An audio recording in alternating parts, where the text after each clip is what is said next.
Welcome! In front of me I have Withings Move watch, and I'm gonna show you how to unpair this watch from the Android phone.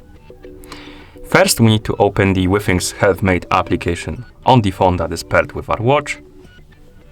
In the application, we need to tap on the devices, and here you should see the device page for your Withings Move.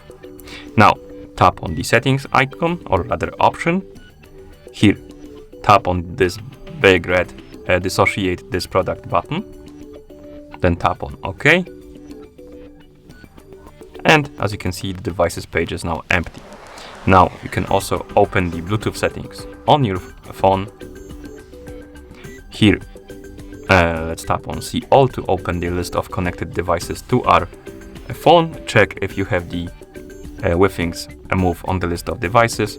As you can see on my phone it's not, but if it was on your phone, tap on the settings icon next to it, then tap on the forget and then confirm by tapping on forget again to remove the device from the list of connected devices to your phone.